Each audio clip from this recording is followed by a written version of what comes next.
Shortstop Ozzie Smith would win 13 straight Gold Glove awards. Fielding was his forte, not slugging home runs. But all that changed in Game 5 of the 1985 NLCS. Ozzie hangs over the plate. He's not the long ball threat from the left side. Pops it up. That'll be foul ball and out of play. He's trying to pull the ball. The Dodgers, their scouting report, they'd always pitched me in hard and gotten me out with hard stuff in. Here's the pitch. Swing and a pop foul, strike two. And hard to handle the smoking Tom Niedenfuhr. Niedenfuhr, he was going to pitch him inside. That's the type of pitcher he was. And we all knew that Ozzie can pull the ball with the best of them when he wanted to. He had such good control of the bat. Ozzie with one out. Smith corks one into right down the line. It may go. Go crazy, folks. Go crazy. It's a home run, and the Cardinals have won the game by the score of 3-2 on a home run by the Wizard. Go crazy. Incredibly, it was Ozzie's first home run from the left side of the plate in just over 3,000 at-bats. So, how did he do it? What was different on this at-bat than all your other left-handed at-bats? The end result. I got the head out, balling out. Writers all come in after the game and did it surprise you? And of course, I didn't know what to say, so I had to come up with a one-liner. I said, no, I said he was due. It was very gratifying at the time, but we knew that we still had a job to do. In the following game in Los Angeles, the Cardinals made home run history in the 9th. Here's his pitch to Jack Clark. Swinging on a long one into left field. Adios, goodbye, and maybe that's a winner. It was the first time in postseason history that a team hit go-ahead, 9th inning or later home runs in 2 consecutive games, as the Cardinals moved on to the World Series. We're in the bottom of the 12th. It's still 4-4 as Edmonds steps in. Jim Edmonds, a clutch guy. You like to see come up in that situation. You don't get many bigger chances than this at-bat right here. When he did, you kind of had the feeling like something good was going to happen, and it certainly did. The pitch. Swing and a long one. Jimmy hits this towering home run. A game-winning home run. It was an explosion in our ballpark. I mean, of relief because we had survived that game. We are going to game number 7. A flare for the dramatic. Here comes Edmonds to the plate. They greet him there. I remember thinking instead of, oh man, the game's over, my first thought was, my goodness, how did he hit that pitch? We had not had a walk-off home run in NLCS play since 1986, and now we get them back-to-back. We will see you tomorrow night.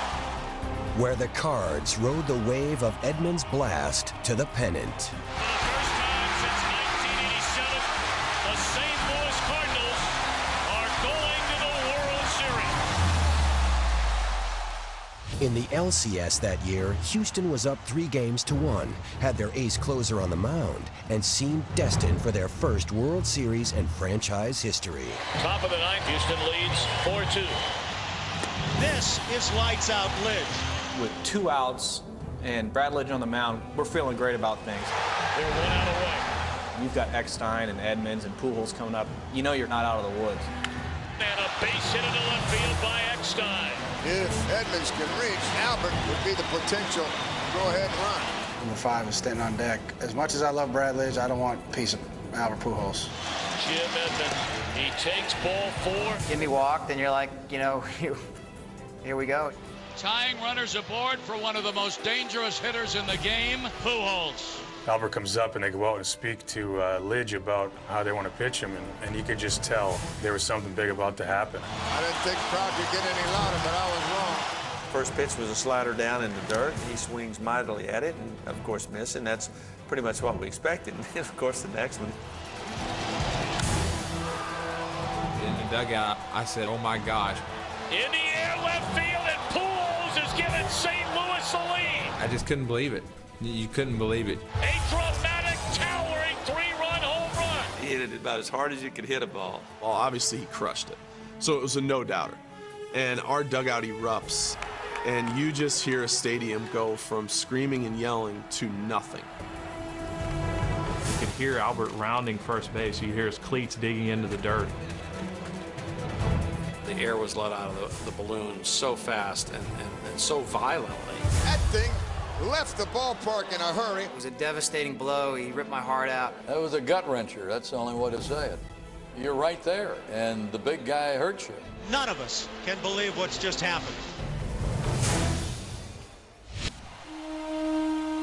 To the bottom of the 11th in a 9-9 tie. Here come the Cardinals trying to win it. Freeze leading it off. Freeze tied this game in the bottom of the ninth with a 2-run triple. I think everybody in that dugout knew something was going to happen. We were going to win that game. Going up there trying to, lead off the inning with just a good AB, trying to get on base, work the count, wait for something to hit. 3 ball, 2 strike count. Just got a change up out over. In the air to center. Has he done it? When he hit it, we all turned to each other right when he swung and said, he got it, he got it. Way back! I mean, the sheer joy that was on everybody's face in the dugout, it was amazing. I've never experienced something like that, any walk-off win ever. You got all your teammates cheering, yelling. You got the crowd going nuts. Unbelievable. I'll never forget it. This series is tied 3-3 with a walk-off home run here in the bottom of the 11th inning. First walk-off homer of my life. When you hit a big home run like that, you try and soak it in. You look around at the crowd. Ron in second, looking at my teammates, waiting for me. You know what you got to do, and that's get to home plate. It was kind of mayhem there for a second around home plate. Everybody was jumping around. He just wanted to hug everybody. Just couldn't believe that we had pulled that kind of thing off and forced a Game 7. Freeze became the first player in World Series history to have a game-tying hit in the ninth and then win the game with still another hit in extra innings. That moment and be a part of that with that group of guys is special. That's the coolest thing in sports, is to make people happy because of what you do on the field. It's an unbelievable feeling.